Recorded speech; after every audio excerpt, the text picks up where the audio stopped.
Hello and welcome to the Lazy Book Club podcast, the book club for those who don't want to read or leave the house. My name is Matt Gonzalez. It's me, David Cox. And I'm Josh Matheson. So last week we were looking at chapter 2 of Peter Pan, which was The Shadow, which was, funnily enough, a chapter not really that much about the shadow. No. Yeah, no. It was mostly about the parents wallowing because the kids have gone, but they haven't actually gone yet. But it's like a weird chapter where they were reflecting on, oh, if only we knew tonight was the last night and it was that fateful Friday, and seemed to be more about Mr. Banks and how childish he is. Mr. Banks. Oh, no, that's the wrong, that's Mary Poppins. Mr. Banks. Mr. Darling. Mr. Darling, I always get those two Darling. confused. I think it's just because it's just a family where it's just... It's a London family. Yeah, exactly. Where weird stuff's going to happen. I'm going to start calling him Mr. Brown soon as well in a minute. Like, if we throw Paddington in there as well. But yeah, it wasn't really about the shadow because the shadow got rolled up and put in a cupboard and sat there for a week. In terms of the chronology of the story, Peter coming in and being seen by Mrs. Darling and then Nana grabbing the shadow, presumably that happened before... A week before this Friday. She says that she took the shadow off of Nana, was going to tell Mr. Darling about it and then thought, I better not. She rolled it up, put it away, and it said she left it there for a week until she told him about it. So this second chapter is at least a week since the shadow was taken. So probably a week and a bit. That's where this chapter, I think, is going to pick up from, because this is now the kids leaving for Neverland. So I think Michael Jackson turns up in this chapter. Ding, ding, ding, ding, ding.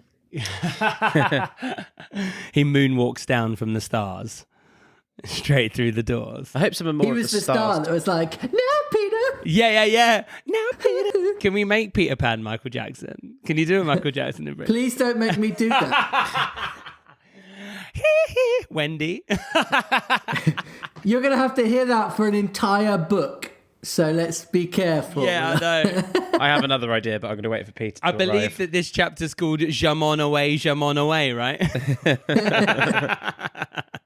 Right, so we have a look at, what was it called again? Was it called Come Away or Go Away? Come away, come away. Come away. Chapter 3, Come Away. All right, so let's jump in. They were awfully nice little night lights, and one cannot help wishing that they could have kept awake to see Peter. But Wendy's light blinked and gave such a yawn that the other two yawned also, and before they could close their mouths, all three went out. He personifies the weirdest things, doesn't he? He does. And now that, so the night lights have just yawned and gone to sleep. I also thought at the start of the sentence it was going to turn into Antiques Roadshow. Like, there were a lovely set of nightlights from the 19th century. I believe they were made by, do you And know they're what going I to start mean? at £70. Do you see the inscription just here? Yeah. Peter was here. There was another light in the room now, 1,000 times brighter than the night lights. And in the time we have taken to say this... We could have finished the book. We could have finished the book. In the time we have taken to say this, it had been in all the drawers in the nursery, looking for Peter's shadow, rummaged the wardrobe and turned every pocket inside out. It was not really a light. It made this light by flashing about so quickly, but when it came to rest for a second, you saw it was a fairy. It's Julia Roberts. No longer than your hand, but still growing.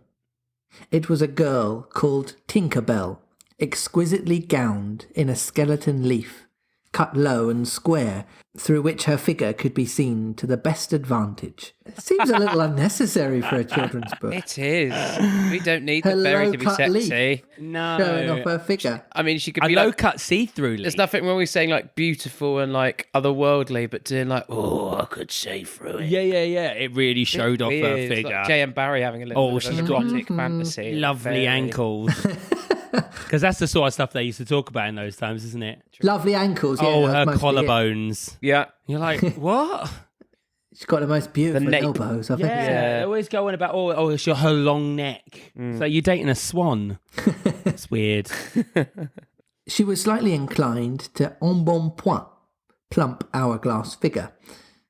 A moment after the fairy's entrance, the window was blown open by the breathing of the little stars, and Peter dropped in. He had carried Tinker Bell part of the way, and his hand was still messy with the fairy dust. And this is when he starts talking for the first time. Now, my theory is that we've been getting his name wrong, and he's actually a young lad from Dublin called Pete O'Pan. And if we go through the whole book imagining that's his name, Pete O'Pan, and I know that's a challenge because it's probably the person that's going to speak the most, but I'd like to be that. Do you know what? I'm open to the notion, and we associate Peter. Well, I do with the colour green. It's true. yes, Very emerald. Irish. He's got a Guinness hat on. Okay, ready? Yes. Tinkerbell, he called softly after making sure that the children were asleep. Tink, where are you? She was in a jug for the moment, and liking it extremely. She had never been in a jug before. Oh, do come out of that jug and tell me. Do you know where they put my shadow? The loveliest tinkle, as of golden bells, answered him. It is the fairy language. You ordinary children can never hear it, but if you were to hear it, you would know that you'd heard it once before. Tink said that the shadow was in the big box. She meant the chest of drawers, and Peter jumped at the drawers, scattering their contents to the floor with both hands, as kings toss halfpence to the crowd. In a moment he had recovered his shadow, and in his delight he forgot that he had shut Tinkerbell up in the drawer. If he thought at all, but I don't believe he ever thought, it was that he and his shadow, when brought near to each other, would join like drops of water, and when they did not, he was appalled. He tried to stick it on with soap from the bathroom, but that also failed. A shudder passed through Peter, and he sat on the floor and cried. It kind of makes me feel like this guy definitely is probably very sticky. Because he obviously doesn't know what soap is or what it does. True. Because if you think it's going to stick something together, you definitely He seems to never be made used of tree soap sap. before. Well, that's what I mean. He's covered in tree sap and he's never seen soap before. This guy's going to be sticky to the touch. His sobs woke Wendy, and she sat up in bed. She was not alarmed to see a stranger crying on the nursery floor. That's alarming. It's alarming that she wasn't alarmed. It's alarming that she wasn't alarmed that there was a stranger in her bedroom. That's the nightmare, isn't it? That is the nightmare. Could you... Oh, Anyone, no. big or small, monster or human. One of my biggest fears is coming down in the middle of the night and seeing a face pressed against the window. Oh, yeah. That is one of the worst things to imagine. Yeah, but as a child who's very imaginative, maybe they just, they probably see things in their mind's eye as much as they see things really, and they probably don't necessarily Let's go. Hi, distinguish the two. All right, mate, good to see you again. She was only pleasantly interested. Boy, she said courteously, why are you crying? Peter could be exceedingly polite also, having learnt the grand manner at fairy ceremonies, and he rose and bowed to her beautifully. She was much pleased and bowed beautifully to him from the bed. What's a beautiful bow? Is that like a... Yeah. A very elegant bow with many hands. A Georgian bow, when they have the big wigs and the beauty spots and the high heels, that sort of thing. And the straight leg out in front. Do you know what I Yes. mean? Yeah. That guy. Hanky. Yeah, that one. What's your name? He asked. Wendy Moira Angela Darling, she replied with some satisfaction. What's your name? Peter Pan. She was already sure that he must be Peter, but it did seem a comparatively short name. Do we get him to add the O in? Peter O'Pan. It's Pete. Peter Pan. It's Peter apostrophe Pan. Peter Pete O'Pan. That really sort of. But that would then necessitate us changing the title of the book. Is that all? Yes, he said rather sharply. He felt for the first time that it was a shortish name. I'm so sorry, said Wendy Moira Angela. It doesn't matter. Moira. Even Angela as well. Yeah. Angela's that's a proper EastEnder name chucked in there, isn't it? I don't know. Wendy Moira Darling sounds a lot more posh than Angela. Isn't Angela one of the ones in Mumbo Number 5? A little bit of Angela. Yeah. I'm trying to sing all the names in my head now. No, I don't think Angela, and Rita. Oh, it is. Yeah. It is. It is. It's in the bridge. Yeah. It's not in the chorus. It's in the bridge. What a stupid link. This is what happens, isn't it? It doesn't matter, Peter gulped. She asked where he lived. Second to the right, said Peter, and then straight on till morning. What a funny address. Peter had a sinking. For the first time, he felt that perhaps it was a funny address. No, it isn't, he said. I mean, Wendy said nicely, remembering that she was hostess. Is that what I put on your letters? He wished she had not mentioned letters. Don't get any letters, he said contemptuously. But your mother gets letters. Don't have a mother, he said. Not only had he no mother, but he had not the slightest desire to have one. He thought them very overrated persons. Wendy, however, felt at once that she was in the presence of a tragedy. Oh, Peter, no wonder you were crying, she said, and got out of bed and ran to him. I wasn't crying about mothers, he said, rather indignantly. I was crying because I can't get my shadow to stick on. Besides, I wasn't crying. It has come off. Yes. Then Wendy saw the shadow on the floor, looking so draggled, and she was frightfully sorry for Peter. How awful, she said, but she could not help smiling when she saw that he had been trying to stick it on with soap. How exactly like a boy. Fortunately, she knew at once what to do. It must be sewn on, she said, just a little patronisingly. What's sewn? He said. You're dreadfully ignorant. No, I'm not. But she was exulting in his ignorance. I shall sew it on for you, my little man, she said, though he was tall as herself, and she got out her housewife sewing bag and sewed the shadow onto Peter's foot. I dare say it will hurt a little, she warned him. Oh, I shan't cry, said Peter, who was already of the opinion that he had never cried in his life, and he clenched his teeth and did not cry, and soon his shadow was behaving properly, though still a little creased. Was she sewing it directly onto his feet? Yeah. Or like onto his shoes? Does he wear shoes? I don't know. Well, I think he just wears a leaf. In the animation, he's got like the little not winkle pickers, but those kind of slippery, pointy things. Yeah, they didn't mention any shoes. They just said he wears leaves. Well, it would explain why he'd be crying, because she's stabbing his feet multiple times with a needle. Quite horrible. But yeah, oh, Well, the blood everywhere. Yeah, well, yeah. At least put some iodine on it. I love it when we go into the he's sewing his shadow on a boy covered in sap. Yeah. We're going like, but that would hurt. But did she need to work with a light because the night light had gone out? Yeah, which you wouldn't be able to see. How's she going to thread the needle? What sort of thread would she use? I hope she put the needle in the fire first to kill any germs on it. Yeah. Did she dip it in Dettol? Yeah. Did she use disappearing stitches, or did she use like thread? Perhaps I should have ironed it, Wendy said thoughtfully, but Peter, boy-like, was indifferent to appearances, and he was now jumping about in the wildest glee. Alas, he had already forgotten that he owed his bliss to Wendy. He thought he had attracted the shadow himself. How clever I am, he crowed rapturously. Oh, the cleverness of me. It is humiliating to have to confess that this conceit of Peter was one of his most fascinating qualities. To put it with brutal frankness, there was never a cockier boy. But for the moment, Wendy was shocked. You conceit braggart, she exclaimed with frightful sarcasm. Of course I did nothing. You did a little, Peter said carelessly, and continued to dance. A little? She replied with hauteur, pride. He's doing this thing again where he says a word and then explains what it means in brackets immediately afterwards, but like in speech as well. It's weird. Yeah.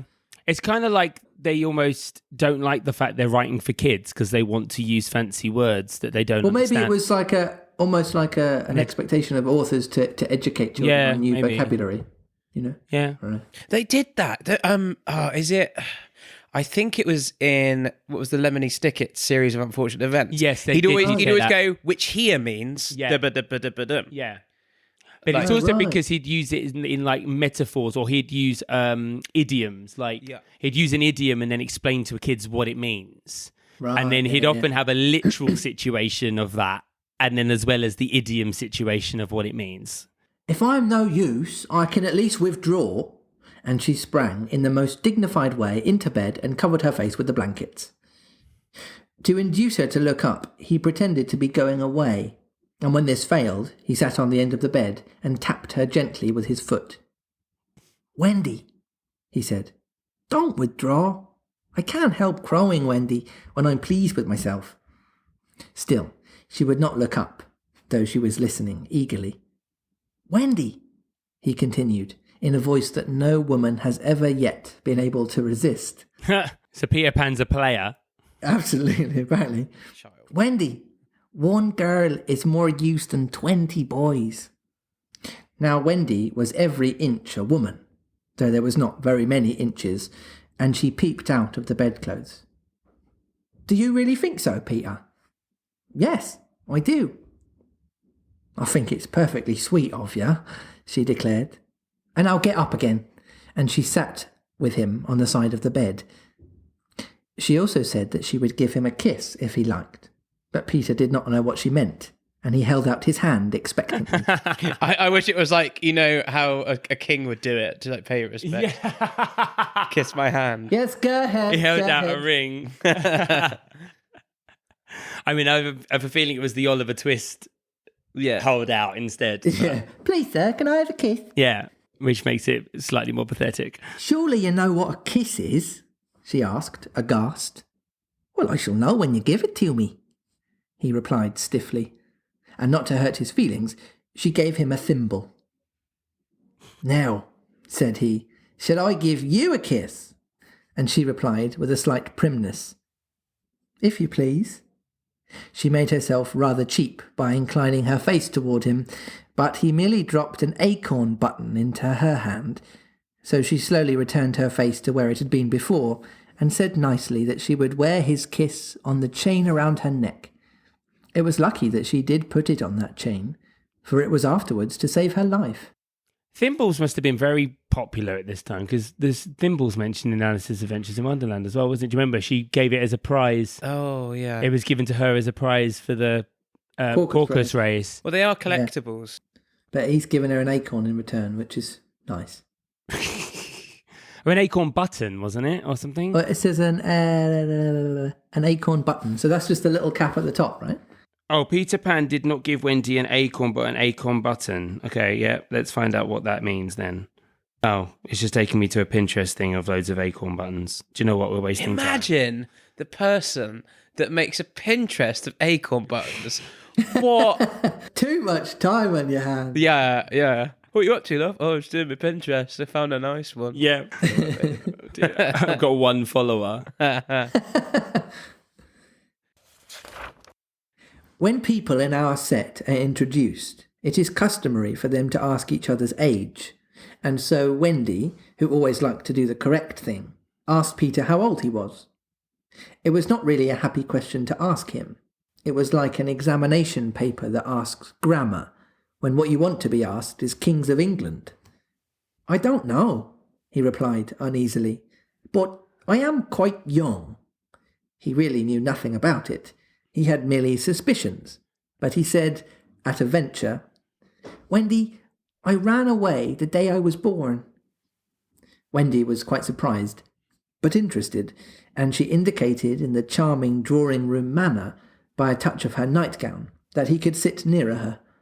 "It was because I heard father and mother," he explained in a low voice, "talking about what I was to be when I became a man." He was extraordinarily agitated now. "I don't ever want to be a man," he said with passion. "I want always to be a little boy and to have fun, so I ran away to Kensington Gardens and lived a long, long time among the fairies." She gave him a look of the most intense admiration, and he thought it was because he had run away, but it was really because he knew fairies. Wendy had lived such a home life that to know fairies struck her as quite delightful. She poured out questions about them, to his surprise, for they were rather a nuisance to him, getting in his way and so on, and indeed he sometimes had to give them a hiding, spanking. Was that another aside? It was another little parenthetical, yeah, just occasionally offering a synonym. Still, he liked them on the whole, and he told her about the beginning of fairies. You see, Wendy, when the first baby laughed for the first time, its laugh broke into 1,000 pieces, and they all went skipping about, and that was the beginning of fairies. Tedious talk this, but being a stay-at-home, she liked it. And so, he went on good-naturedly, there ought to be one fairy for every boy and girl. Ought to be, isn't there? No. You see, children know such a lot now, they soon don't believe in fairies. And every time a child says, I don't believe in fairies, there is a fairy somewhere that falls down dead. Oh, I remember that. Bleak. Yeah. it's so grim. bleak. Be on eggshells as a fairy, wouldn't you? You'd be like, I know. you're having a good day, you know. Is it going to be me? Is it going to be Well, me? yeah, exactly. They just picked at random. Yeah, you're at a farmer's market and they're done. Clementine, no! Good fairy name. Take me instead. Do you think it would be a really slow death, or do you think they'd disappear? They're like, I feel like it'd be like in Avengers Endgame. All of a sudden they'll just disappear into Yeah. dust. Or In the new Maleficent movie, the fairies exploded into flowers. if you're going to go, Yeah, exactly. May as well make a bouquet out of it. maybe. You make your own funeral flowers. yeah, save the money. You actually just spells out mum or Just lands neatly on the coffin. That's kind of like her in a way. Like, no, it is. it is literally her. There's nothing inside. She is the flowers.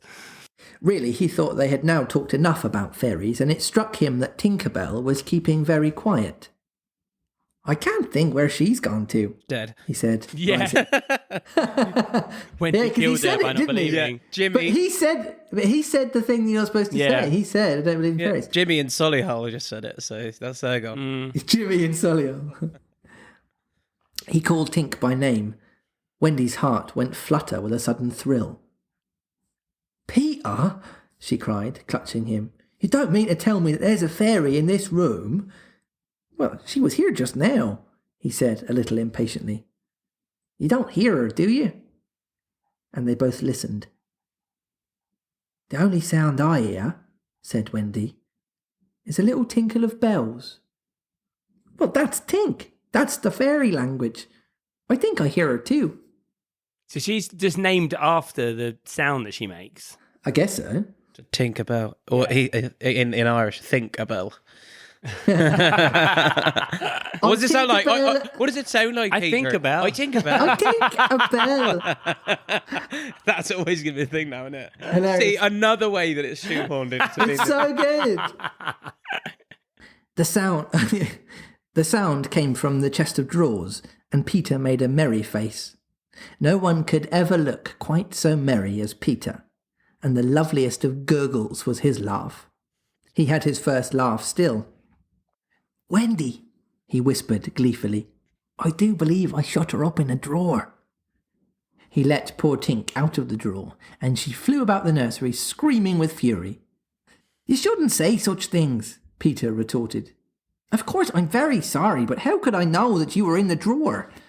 Wendy was not listening to him. Oh, Peter, she cried. If she'd only stand still and let me see her. They hardly ever stand still, he said. But for one moment, Wendy saw the romantic figure come to rest on the cuckoo clock. Oh, the lovely, she cried, though Tink's face was still distorted with passion. I still don't like the kind of sexualized description of the fairy. No point. Yeah. The have a romantic figure. figure. Yeah, yeah, no. It'd be different if it was like a nymph or Nymphomaniac. no, just a nymph. Or like a siren, like in Greek mythology where you have the sirens who sing sailors. Yeah. Those kinds of mythical women you kind of accept. Yeah, anything that's being a bit more sensual, but like a fairy. I personally no. think this is mythological racism. Why can't fairies be sexy? Speciesism. Tink, said Peter amiably. This lady says she wishes you were her fairy. Tinkerbell answered insolently. What does she say, Peter? He had to translate. She's not very polite.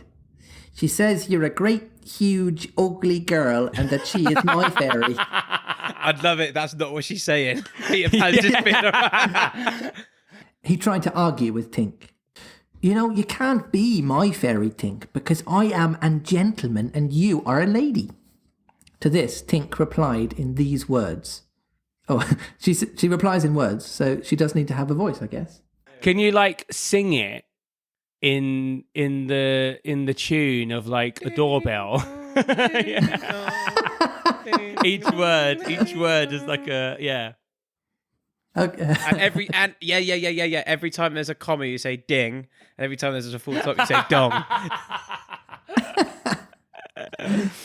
I'm really hoping this sentence is really sarcastic because it's going to sound great sung as a doorbell. To this, Tink replied in these words. You silly ass.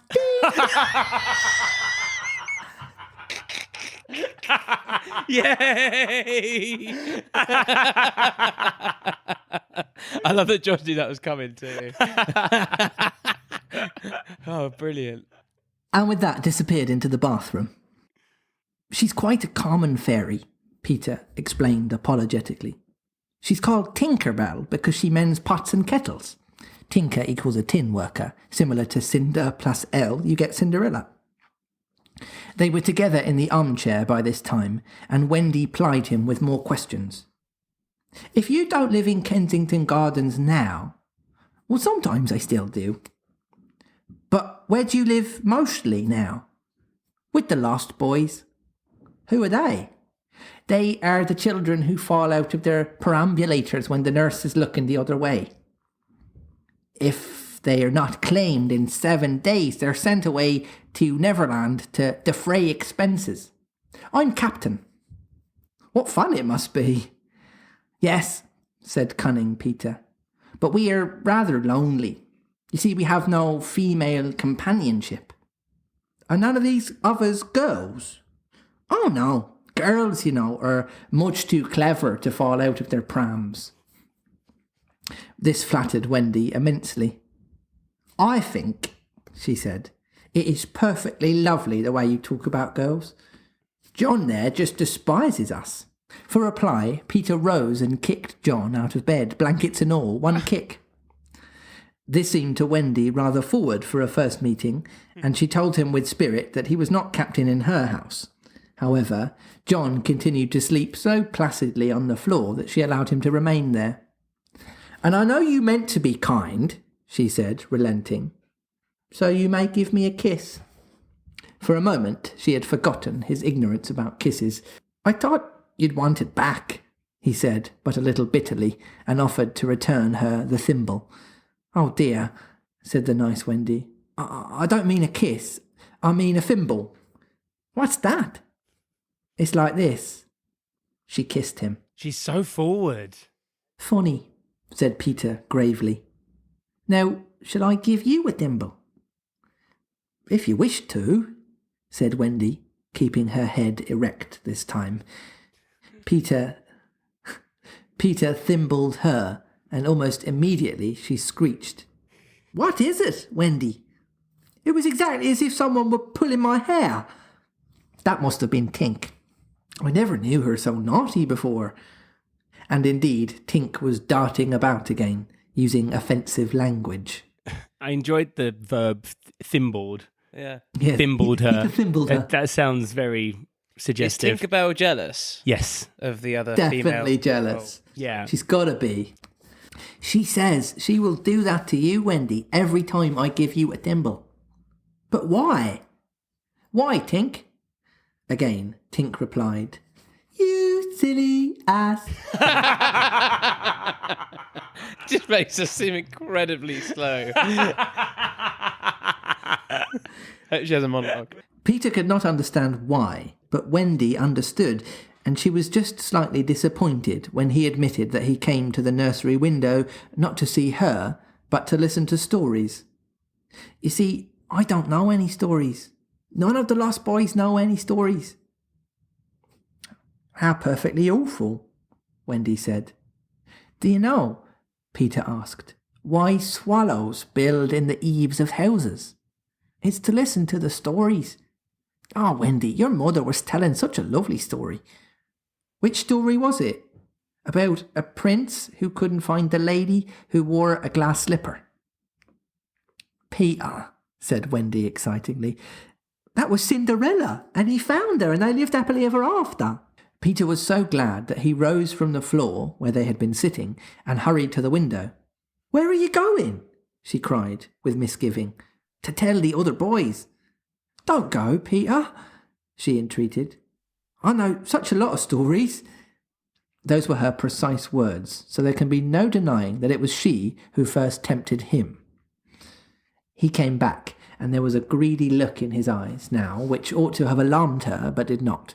Oh, the stories I could tell to the boys, she cried, and then Peter gripped her and began to draw her toward the window. Let me go, she ordered him. Wendy, do come with me and tell the other boys. Of course, she was very pleased to be asked, but she said, Oh dear, I can't. Think of Mummy. Besides, I can't fly. I'll teach you. Oh, how lovely to fly. I'll teach you how to jump on the wind's back, and then away we go. Oh, she exclaimed rapturously. Wendy, when you're sleeping in your silly bed, you might be flying about with me, saying funny things to the stars. Ooh, and Wendy, there are mermaids. Mermaids? With tails? Ah, such long tails. Oh, cried Wendy, to see a mermaid. He had become frightfully cunning. Wendy, he said, how we should all respect you. She was wriggling her body in distress. It was quite as if she were trying to remain on the nursery floor, but he had no pity for her. Wendy, he said, the sly one, you could tuck us in at night. Ooh! Very suggestive. None of us has ever been tucked in at night. Ooh! And her arms went out to him. And you could darn her clothes and make pockets for us. None of us has any pockets. How could she resist? It's the pockets that was to clench her. How could she resist all this menial labour? It's like J M Barrie's been banging the drum for, women being superior humans, and then just slams them down by going, this is what you could do in this magical land. You could do all the housework. Yeah. Of course, it's awfully fascinating, she cried. Peter, would you teach John and Michael to fly too? If you like, he said indifferently, and she ran to John and Michael and shook them. Wake up, she cried. Peter Pan has come and he's to teach us to fly.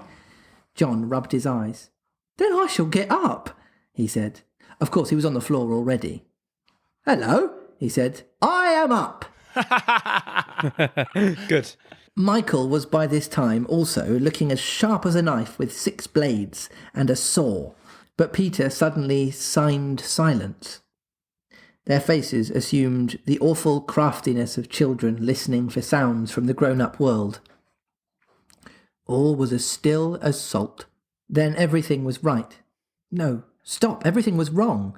Nana, who had been barking distressfully all the evening, was quiet now, and her silence they had heard. Out with the light! Hide! Quick! Cried John, taking command for the only time throughout the whole adventure. And thus, when Liza entered, holding Nana, the nursery seemed quite its old self, very dark, and you would have sworn you heard 3 wicked inmates breathing angelically as they slept. But they were really doing it artfully from behind the window curtains. Liza was in a bad temper, for she was mixing the Christmas puddings in the kitchen, and had been drawn from them, with a raisin still on her cheek, by Nana's absurd suspicions. She thought the best way of getting a little quiet was to take Nana to the nursery for a moment, but in custody, of course. This is Liza saying something, just in case. Maybe Liza, even though she's the housemaid, she can be the poshest accent you can possibly do. Just ridiculously RP. Okay, Poppins. Okay, great. Yeah. Oh, yes. Yeah. There, you suspicious brute, she said, not sorry that Nana was in disgrace. They're perfectly safe, aren't they? Every one of the little angels sound asleep in bed. Listen to their gentle breathing. Here, Michael, encouraged by his success, breathed so loudly that they were nearly detected. Nana knew that kind of breathing, and she tried to drag herself out of Liza's clutches, but Liza was dense. "No more of it, Nana," she said sternly, pulling her out of the room. "I warn you, if you bark again, I shall go straight for Master and Mrs. and bring them home from the party, and then, oh, won't Master whip you just!" She tied the unhappy dog up again. But do you think Nana ceased to bark? Bring Master and Mrs. home from the party? Why, that was just what she wanted. Do you think she cared whether she was whipped so long as her charges were safe? Unfortunately, Liza returned to her puddings, and Nana, seeing that no help would come from her, strained and strained at the chain until at last she broke it. In another moment she had burst into the dining room of 27 and flung up her paws to heaven, her most expressive way of making a communication. I bet she was fabulous. Mr. and Mrs. Darling knew at once that something terrible was happening in their nursery, and without a goodbye to their hostess they rushed into the street. But it was now 10 minutes since 3 scoundrels had been breathing behind the curtains, and Peter Pan could do a great deal in 10 minutes. We now returned to the nursery. "It's all right," John announced, emerging from his hiding place. "I say, Peter, can you really fly?" Instead of troubling to answer him, Peter flew around the room, taking the mantelpiece on the way. "How topping!" said John and Michael. "How sweet!" cried Wendy. "Yes, I'm sweet. Oh, I am sweet," said Peter, forgetting his manners again. It looked delightfully easy, and they tried it first from the floor and then from the beds, but they always went down instead of up. "I say, how'd you do it?" asked John, rubbing his knee. He was quite a practical boy. "You just think lovely, wonderful thoughts," Peter explained, "and they lift you up into the air." He showed them again. "You're so nippy at it," John said. "Couldn't you do it very slowly once?" Peter did it both slowly and quickly. "I've got it now, Wendy," cried John, but soon he found that he had not. Not one of them could fly an inch, even though Michael was in words of 2 syllables, and Peter did not know A from Z. Of course, Peter had been trifling with them, for no one can fly unless the fairy dust has been blown on him. Fortunately, as we have mentioned, one of his hands was messy with it, and he blew some on each of them, with the most superb results. "Now just wiggle your shoulders this way," he said, "and let go." They were all on their beds, and gallant Michael let go first. He did not quite mean to let go, but he did it, and immediately he was borne across the room. "I flew!" he screamed, while still in mid-air. John let go and met Wendy near the bathroom. "Oh, lovely! Oh, ripping! Look at me! Look at me! Look at me!" They were not nearly so elegant as Peter, but they could not help kicking a little, and their heads were bobbing against the ceiling, and there is almost nothing so delicious as that. Peter gave Wendy a hand at first, but had to desist. Tink was so indignant. Up and down they went, and round. Heavenly was Wendy's word. "I say," cried John, "why shouldn't we all go out?" Of course, it was to this that Peter had been luring them. Michael was ready. He wanted to see how long it took him to do 1 billion miles, but Wendy hesitated. "Mermaids," said Peter again. "Ooh, and there are pirates." "Pirates?" cried John, seizing his Sunday hat. "Let's go at once." It was just at this moment that Mr. and Mrs. Darling hurried with Nana out of 27. They ran into the middle of the street to look up at the nursery window, and, yes, it was still shut, but the room was ablaze with light, and, most heart-gripping sight of all, they could see in shadow on the curtain 3 little figures in night attire circling round and round, but not on the floor, in the air. Not 3 figures, but 4. In a tremble they opened the street door. Mr. Darling would have rushed upstairs, but Mrs. Darling signed him to go softly. She even tried to make her heart go softly. Will they reach the nursery in time? If so, how delightful for them, and we shall all breathe a sigh of relief, but there will be no story. On the other hand, if they are not in time, I solemnly promise that it will all come right in the end. They would have reached the nursery in time, had it not been that the little stars were watching them. Once again the stars blew the window open, and the smallest star of all called out, "Cave, Peter!" Then Peter knew that there was not a moment to lose. "Come," he cried, imperiously, and soared out at once into the night, followed by John and Michael and Wendy. Mr. and Mrs. Darling and Nana rushed into the nursery too late. The birds were flown. End of chapter. So they've finally gone somewhere. They've flown the nest. Yeah. They have. Figuratively and literally. I didn't think it would take 3 chapters for that to happen, though. No, it took a long time. I kind of quite liked the slight pressure of the parents, kind of, will they get back in time? Will they get back in time? I feel like if this book was written nowadays, they probably would have made more of that drama. I've not really experienced like reading a book of this age where they have got that coincident things going on and messing around with the time frame, almost like it would be quite filmic. Yeah, it does feel quite modern in that sense. He has a cinematic feel to it, Yeah. Definitely, yeah. Just looking at lit charts here about this chapter, and it says Peter is an impossible magical being, but when we ask what is Peter Pan, we are really asking what is a child. Seems very philosophical, really, doesn't it? For Peter at first seems to be a child without any trace of adulthood. Wendy begins to become an adult at only 2 years old when she sacrifices the dream of being a child forever. But Peter never seems to sacrifice any dreams or acquire any adult traits. So I suppose that's kind of like the main thing that Peter Pan stands for, isn't it? It's just he is the personification of childhood. There's a bit that's like crazy fantastical for me is that he says he ran away on the day that he was born. Yeah, I don't know how he managed that. Crawled into a bush. Yes, and then lived in Kensington Gardens with the fairies, presumably until he was the age that he is now, and then went to Neverland. Yeah. He's just like, well, what were you doing for all of that time? Peter Pan is generally quite contemptuous of mothers, and he thinks they're unnecessary and cause a great deal of trouble and annoyance. But he asks Wendy to basically come with him to be a mother. To be his mother, yeah. But it's just funny that he's like, I don't need a mum. Oh, by the way, do you want to come and fix my clothes for me? And so read me bedtime stories, yeah. Yeah. And that's the other thing that's quite interesting as well. It says that obviously Peter Pan and the Lost Boys are living a fairy tale, but they're desperate to hear one. No, that's true. Mm-hmm. So I think they'd have enough adventure to be like, we can just talk about what we did last week. Yeah. It's like they've gone on a numberless amount of adventures, but still feel that they'd have no stories of their own and they need a storyteller. Fairies are created from children's laughter, apparently, and fairy dust must be made of the same thing. To make them fly, Peter blows childlikeness at the children. He makes them more fully children. So basically saying in order to fly... It's the essence. Yes, okay. In order to fly, nice. You have to be as childlike as possible.